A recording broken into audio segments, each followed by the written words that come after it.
And while the family of a slain prominent businessman in Busia is crying foul after the main suspect in his murder was acquitted by the Busia High Court.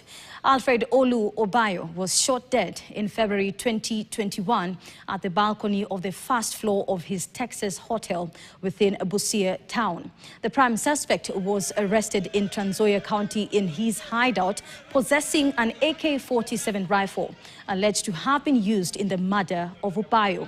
The ballistic analysis of the gun, according to the family, placed the suspect and the gun at the scene of crime. On 10th of this month, the family of the late received a blow after Justice Samuel Musyoka acquitted the suspect. Kwa bunduki.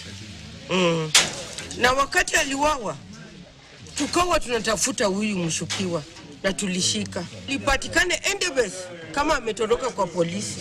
DCI wote wakafanya kila kitu, wakaenda ballistic, wakapata kwamba hiyo ndio bunduki iliua mzee. Okay, hatuna nguvu bali tunalilia Chief Justice Martha Koome. Wewe ni mama mzazi. Na State Council. Na State Council unaweza ingilia kati hii kesi. Attorney General.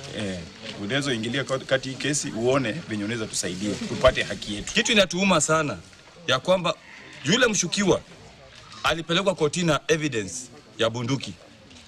Ile ganda yenye iliua mzee ilikuwa kotini. Mbona leo anatuambia kwamba after ruling ya kwamba mzee hakuuliwa kwa bunduki, ati ilikuwa sijui mambo gani? Nataka from above evidence. Nataka tu ianzie juu mpaka hapa Busia. Mwenye amehusika na hiyo kesi ya kuachilia huyu mwenye ameoa ndugu yangu. Tunataka haki itendeke, huyu jamaa shikwe arudishwe korokoroni. Indeed, a very